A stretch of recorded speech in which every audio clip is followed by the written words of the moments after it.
Hi, Dave. You brought up a couple interesting questions here with the intent or non-intent or however far we've taken this.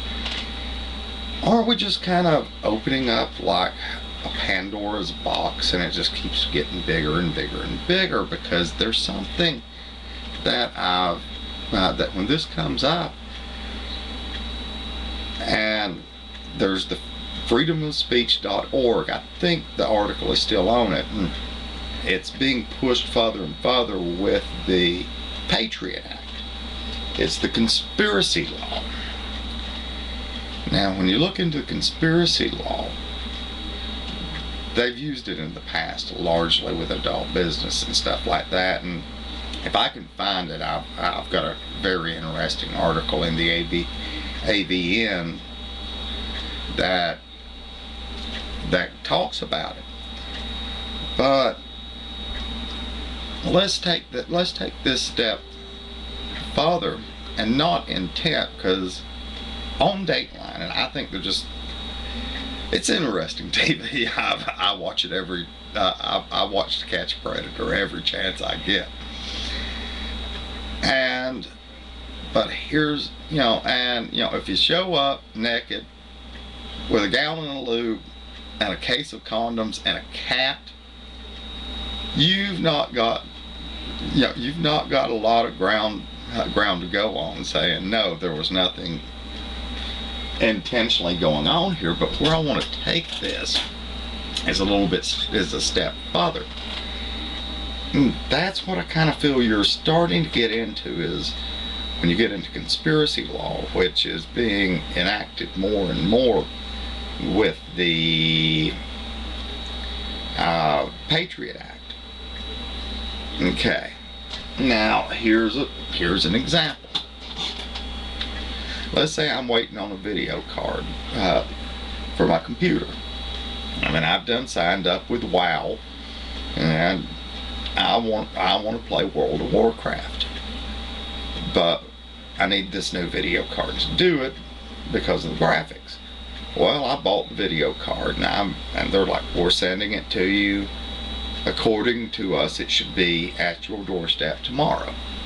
So I'm sitting there and I'm looking at this, and finally the mail lady shows up. And I get bill, junk mail. I said, is there anything else for me? She says, no. So my little box with my video card didn't show up. And I'm really pissed off at that point in time. I'm majorly pissed off with that. And I just, okay, fine, and I mumble something like, well, I'm just going to blow up the post office. I go in the house, I slam the door, I'm pissed off. Okay, I yell at the dog, I throw a few things around, I kick the coffee table and break my leg, or break my toe. Okay, now she goes back to the office and say, Robert at 329 North George is going to blow up the post office. Well, obviously at that point in time, I done got over it. It's just something I just blurted out in at an angry time. So they can't actually arrest me with intent. And so because I had no intentions of blowing up the post office. But the next thing I know, I've got the SWAT teams outside the house. I've got helicopters going over. I get drug out down into the interrogation station, and they said, well, you're going to blow up the post office. I'm like, no, I wasn't going to blow up the post office. I was just angry. Well, they've already wasted the tax dollars on all the SWAT teams and everything like that, so they figure they better make something stick.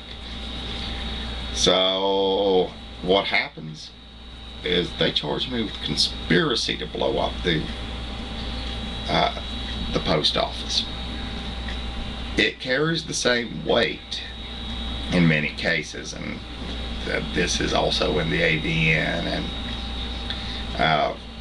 I think it's still on it. as committing the actual crime. Okay, you see where I'm going with this on the intent, and not as the intent or not. I'm just rambling, and I hope my point's getting past, and I'm also agreeing with you that unless an actual crime is taking place,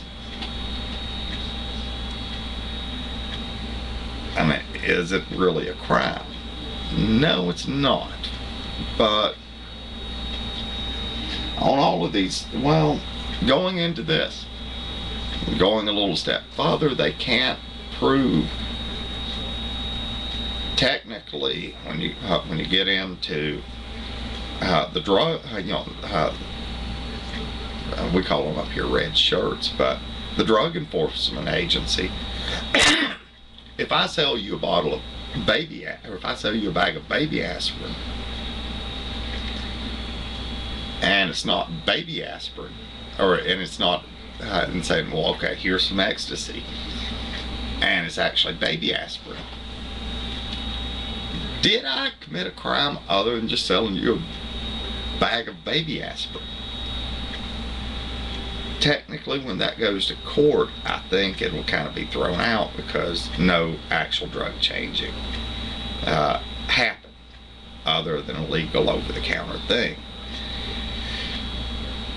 That's where they get in trouble. That's why they send in the undercover officers and stuff like that, is they have to prove that I sold you actual drugs and not just crushed up baby aspirin, if you catch my drift here. On the Dateline series, I watch it. I mean, I think it's a great series. I think these guys really do need to be exposed. But on the same behalf, what good are we doing, and are we actually wasting tax dollars? Because it's in as many, and there is somewhere on YouTube that has a report on how many people that were actually convicted of anything serious, and they're probably the ones that show up naked with the cat and all the other stuff. And I'm for going through with it, but I think if we're going to do this, we might as well flat out make Dateline take up, screw taking this out of tax dollars, because that's wrong, that's pathetic. Let's just let Dateline take care of everything that that the taxpayers, include the law enforcement, the legal system, just send the bill right over to them. Said, this is how much this cost you. I would say if that happens, the series would probably end pretty quick, especially if nobody's actually convicted. And that's what it really looks like is happening. But it's like I say, when we get into this aspect of it, I think we're actually starting to open some illegal Pandora's boxes that maybe we really ought to, because just because we ought to, because how many of us really understand the law and can, I mean, I know I don't, but that we could have a legal grounds to say this or do that, and quite understand and know what we're talking about.